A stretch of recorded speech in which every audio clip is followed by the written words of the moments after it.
making this decision to become a sister, especially in I guess a society now that we don't see many, young sisters in habits walking around. Like, making this decision has been such, I guess, an affirming part of who I am, because I realize that I want to be sold out for the Lord. I want to be radical for Him. And, we live in a society that is mediocre, that we'd rather be comfortable. We rather, be comfortable with the way we're going. But there's so much need out there, and so much, so much brokenness out there. And I wanted to be countercultural, I guess. I wanted to be radical and to say, hey, wake up, Australians. Wake up, world. There is something more to life than what you're living. And this is it. Not me, but the person who I've decided to live my life for, which is Jesus. For me, the heart of the novitiate is the heart of Christ. It's about coming into relationship with Him, discovering that you're loved by the Creator of the universe, who humbled Himself so much that He became man for our sake and died on the cross. And you can read all you want, you can people can teach you all you want, but the heart of the novitiate is His heart alone. And it's about living His love, being in love with Him and living in the love that He has for you. St. Catherine of Siena said, if you are what you should be, you will set the world aflame. And, when I think about, I guess, my community, the Sisters of the Immaculata, and the people that we work with, and our charism of spiritual renewal in parishes, I think how, when people discover the gift of who they are, and more importantly, the gift of who they are in God, and in discovering Him, we discover who we are, what we're made for, that we're made to be loved, and not only to be loved, but to give love to others, to love God first and foremost, and then to share that love with others. And we work with a lot of young people, and we do things like youth groups.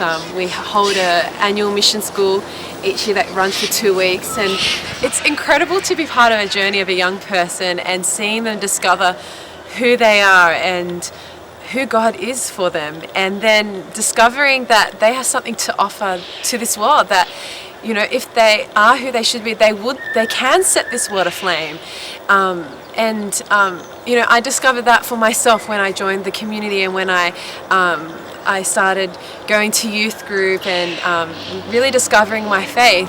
I've been part of the community for 10 years, even before I became a sister. And one of the things that I really grew in was this gift of discovering who God is, and in discovering Him, I discovered myself. And I found, as I fell in love with Jesus, I discovered that He had a special plan for me, and He wanted me to be all that I could be. And what I really saw, I saw myself grow. I saw myself grow into this, this woman of God that I was called to be. And I discovered that I had gifts and talents to offer to the church, and particularly to my parish.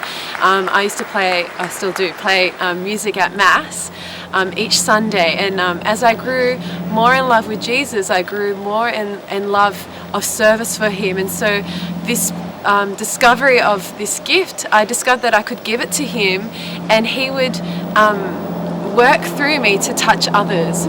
And so when I decided to join the sisters, one of the things that really spoke to me was this idea that we're called to be saints, we're all called to be history makers. And then as I discovered that, and as I grew more in faith and grew in the person that God wanted me to be, I couldn't help but want to give that to others. And it's incredible, like you see all these young people, like I've known them since they were little, and you see them now, like this one particular boy, and he's been doing music ministry with me for the last probably 5 or 6 years, and now that I sort of stepped behind and he stepped forward, it's like, what happened to him? Like, he's this incredible man of God who speaks with such conviction of faith, such conviction of the love of God, and that it moves mountains. And like, I really see that if he is what he he's called to be, and that's what he's doing right now, he will set the world aflame. And that's the heart of our community. We want to see the world aflame in our parishes, to get young people, to get people of all ages to come together to discover who God is, and therefore to discover who they are, and see that they have something to offer to not only themselves, but to the church, to their parishes, to their communities. And to see, and when they have something to offer and they offer it to the community, they'll see the love of Christ transform their parish into a parish of faith, hope and love, and a parish that knows that they are loved first and foremost, but can't help but want to share that love to the rest of the world.